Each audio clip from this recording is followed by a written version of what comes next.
Hello दोस्तों। तो आज एक बार फिर लौट आई हूँ मैं एक नई कहानी के साथ।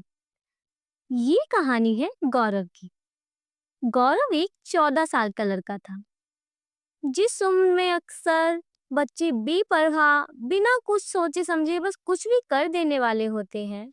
क्योंकि 14 साल के बच्चे को कहाँ ही पता होता है कि उसके लिए क्या सही और क्या गलत है।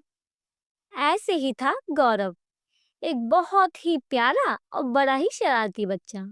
वो भी दूसरे बच्चों की तरह सुबह स्कूल जाया करता था और घर आकर थोड़ा रेस्ट करके फिर अपने खेल में लग जाया करता था। अब जब भी अक्सर वो अपनी स्कूल बस से स्कूल जाता था, तो उसकी स्कूल बस बच्चों को लेकर एक पुराने जंगल के रास्ते से गुजरती थी। वैसे तो यही उसका रोजमर्रा का रास्ता हुआ करता था जब वो बहुत छोटा था, और उसे आज भी याद है जब उसकी बस उस टूटे हुए रास्ते से गुजरती थी, तो उसकी निगाहें हमेशा एक पेड़ के नीचे बनी एक कब्र पर आके रुक जाती थी।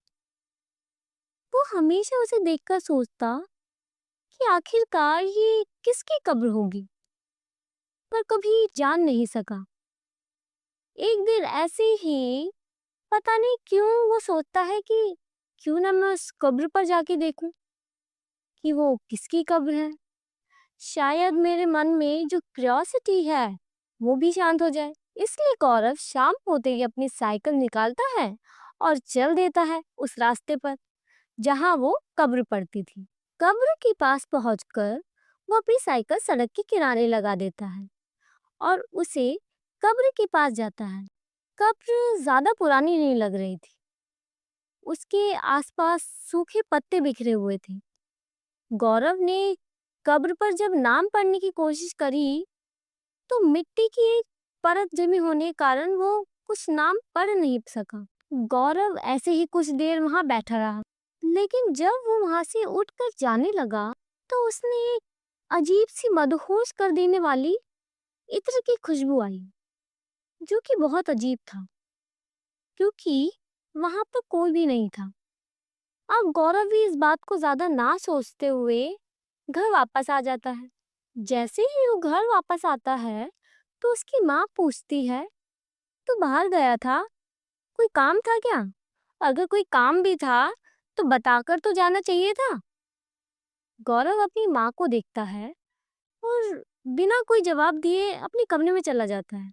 पता नहीं क्यों, पर गौरव को गुस्सा आ रहा था और ना जाने कैसे कैसे ख्याल मन में आ रहे थे, जैसे उसका अपने ऊपर कोई कंट्रोल ही ना हो।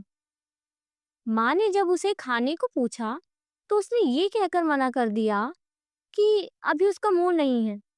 माँ बोलती है कि तभी कहती हूँ, बाहर से कुछ मत खाया कर, अब जल्दी सो जाना, सुबह जल्दी भी उठना है। उसके पापा पूछते हैं, क्यों, कल क्या है? तो माँ बोलती है, क्यों, इसे स्कूल नहीं जाना क्या? आपको तो कुछ पता ही नहीं रहता। ये सुनकर गौरव भी सोने चला जाता है। रात के करीब 11 बज रहे होंगे। उस समय गौरव को मानो ऐसा लगता है कि उसकी पूरी बॉडी भारी हो गई हो। उसे चक्कर आने लग जाते हैं। उसका जी मचलने लगता है, ऐसा जैसे कि किसी ने उसे जकड़ लिया हो। उसका पूरा शरीर पसीने में भीग रहा था। उसका खुद पर कोई काबू नहीं था। उसमें इतनी भी हिम्मत नहीं थी कि वो आवाज लगाकर किसी को अपनी मदद के लिए बुला ले। थोड़ी ही देर बाद वो बेड से उठकर मेन डोर की तरफ भागता है और चीखते हुए बाहर आता है और ऊपर आसमान की ओर देखते हुए बहुत जोर जोर से हंसने लगता है। और जैसे ही बादलों के पीछे से चांद दिखता है, वो जोर जोर से चीखने लगता है और रोने लगता है, जैसे मानो उसे बहुत ज्यादा दर्द हो रहा हो। आवाज सुनकर गौरव की मम्मी पापा भी बाहर आते हैं और उसे आवाज लगाते हैं, गौरव, ये क्या कर रहा है? इतनी रात को तू यहाँ क्या कर रहा है? ये सुनकर गौरव उनकी तरफ देखता है। वो पूरी तरह से अपना कंट्रोल खो बैठा था। वो अपनी माँ को ऐसे घूर रहा था जैसे उसने पहले कभी नहीं देखा था। उसके पापा तुरंत घर से बाहर निकलते हैं और उसे देखते ही हैरानी से बोल उठते हैं, फरहान, तू तू यहाँ क्या कर रहा है? ये सुनकर माँ को बहुत अजीब लगता है, क्योंकि वो किसी फरहान नाम के इंसान को नहीं जानती थी। गौरव ने पापा की तरफ देखा और पूछता है, तू जानता है मुझे? और ये कहकर वो तेजी से अपने कमरे की ओर चला जाता है और एक अंधेरे कोने में जाकर बैठ जाता है और ऐसे छुप जाता है जैसे किसी से बच रहा हो। ऐसे ही इस कोने में बैठे बैठे वो सो जाता है और जब नींद से उठता है तो कमरे से बाहर निकलने की कोशिश करता है, लेकिन दरवाजा बाहर से बंद था। गौरव जबरदस्ती दरवाजा खोलने की कोशिश करता है, लेकिन जब नहीं खुलता तो वो बहुत तेज चीखने चिल्लाने लगता है, मुझे बाहर निकालो, मुझे बाहर आना है, मुझे बाहर निकालो। लेकिन उसकी कोई नहीं सुनता। ऐसे ही वो कुछ देर वहां बंद रहता है। अब उसे कुछ लोगों की फुसफुसाने की और कदमों की आवाज आती है, जो उस कमरे की तरफ बढ़ रही थी। और एकदम से कमरे के दरवाजा खुलता है। एक बाबा अंदर आते हैं और उसके साथ भी बहुत से लोग थे, जिनमें से एक थे गौरव के पापा। वो लोग तेजी से गौरव की तरफ आते हैं और उसके हाथ पांव पकड़ लेते हैं। वो कुछ देर तक ऐसे ही झपटता रहता है। बाबा अपनी पोटली से एक ताबीज निकालते हैं और गौरव को पहना देते हैं और उसके ऊपर एक इत्र छिड़कते हैं, जिसकी महक गौरव को कुछ जानी पहचानी लगती है। अब गौरव बिल्कुल ठीक था। तो गौरव के मन में एक सवाल था कि आखिरकार वो इत्र कौन सा था। एक दिन गौरव अपने पापा के साथ बैठकर खाना खा रहा था। आखिरकार उसने अपने पापा से पूछ ही लिया कि पापा, वो इत्र क्या था? मुझे उसकी महक बहुत ज्यादा जानी पहचानी लगी। पापा को देखकर लग रहा था कि वो गौरव को कुछ बताना नहीं चाहते थे, लेकिन फिर कुछ सोचकर वो गौरव को बताने लगते हैं।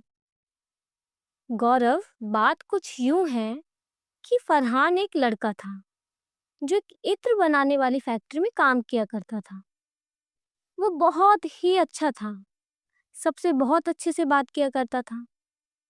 पर एक दिन अचानक उसकी फैक्ट्री में आग लग जाती है, जिसमें फरहान भी मारा जाता है। लेकिन बेमौत मरने के कारण वो आज भी इस दुनिया के बंधन से आजाद नहीं हो पाया है।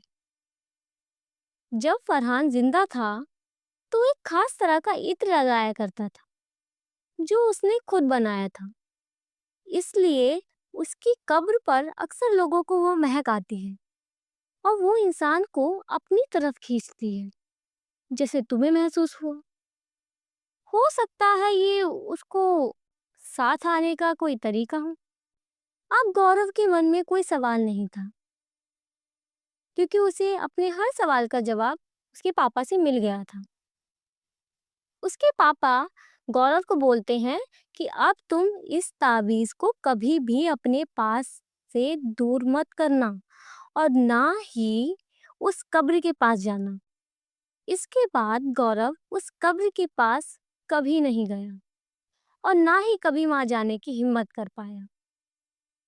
अब गौरव स्कूल भी जाता तो पापा के साथ दूसरे रास्ते से जाता था। भले ही वो रास्ता लंबा था, पर उसके लिए वही सही था। तो ये कहानी थी गौरव की।